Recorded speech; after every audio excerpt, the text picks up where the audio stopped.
Okay, so a lot of small business marketers, they really enjoy that, the hunt, the chase, the making the phone ring. So now you made the phone ring, and that's step one.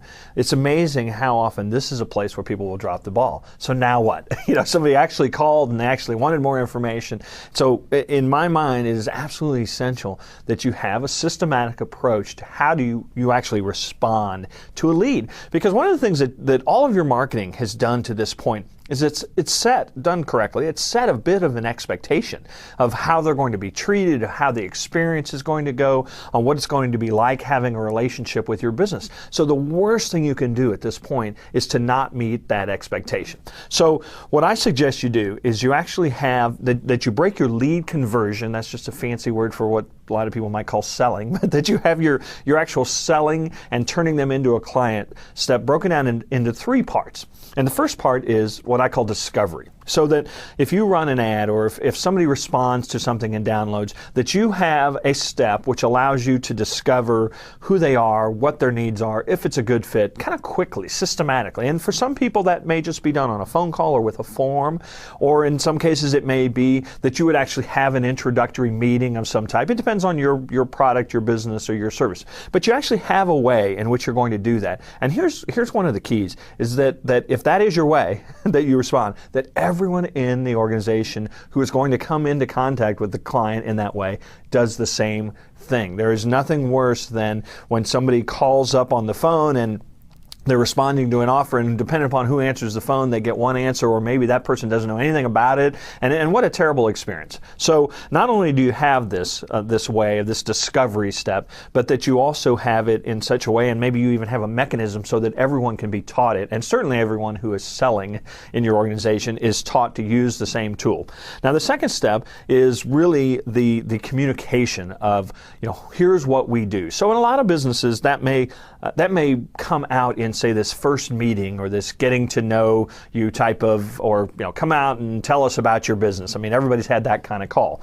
So it's absolutely essential in my mind that you have that almost scripted. And I hate to use the word script because that scares some people, but that you have a very set process for getting the information across that they need to hear. Now that doesn't mean you don't listen, you don't ask questions, you don't probe. Those are all the selling terms that people maybe are familiar with. But it's absolutely essential. And there are some selling folks, sales training folks that might differ with me on this point, but it's absolutely essential for most business owners when you go in and make that introductory call of some type that you stay in control of the presentation.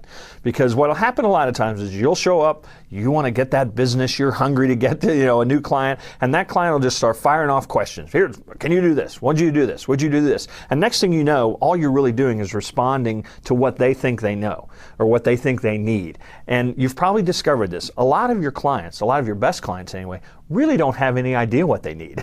And so it's absolutely essential that you go there and you're able to conduct what I call an internal seminar. And really all that is that you make sure that you have a process for how you're going to introduce them to what it is you do, how you work, how you expect things to go, what they can expect from the relationship or from the product or service. And as I said, you don't have to be rigid about it. There can be room for questions and answers, but you want to keep it on track. So if you get there and you immediately start getting the how much is it? Can you do this? That you have a way to back off and say, you know what? I found that the best way for us to introduce this and find this is a good fit is if I walk you through this process. And in many cases, that's all you need to do. Of course, you have to have the process you're going to walk them through. But in many cases, that's all you need to do to make sure that you stay in control of the call or in the process so that they get the information that they need to hear. Now, that doesn't mean that they'll always be a right fit. And that doesn't mean that you won't ask questions that'll help you determine that you can't help them as well. But if you don't have that process, a lot of times that's where you'll get steered down a road, and the expectations for what you can actually do for them and what they should expect in the relationship never get communicated, and that's not a good way to start a relationship with a new client. So then the third piece of this lead conversion system is that you then also have a step in the process for when somebody says yes. They say, I want to become a client. And that's the step step I call the transaction. So, and that's another case where a lot of times a salesperson will go out. There's a lot of really, really talented salespeople that will go out and they're great at convincing people that they should buy this and that this can help them and that this will be a great relationship. And then when somebody says, yes, I want to buy, they lose interest. So it's really essential that you have a process to get them started as a new client. And I like to use a tool I call the new customer kit. And in that, similar to, say, a marketing kit that you might produce, in that we'll have pages that will say, here's everyone in our organization that you need to contact for various reasons. Here's what to do next. Here's what we agreed upon. Here's what we need from you. A lot of cases, client relationships can't get started because you're waiting on the client to produce something that you need to get started. So having that kind of clear expectation, that very professional approach to orienting them to becoming a client can really get the relationship off on the right foot.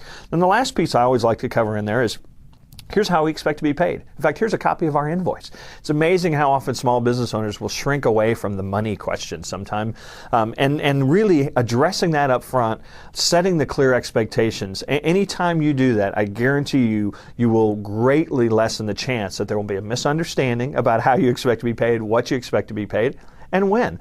And for the ideal client that you're looking for, you want somebody who really values that. So have that conversation up front and be proud about it, because I believe that any relationship with a client is like a lot of relationships in life, in that both parties have a role in the relationship. So why not set that expectation right up front? If you do so, you'll never be disappointed.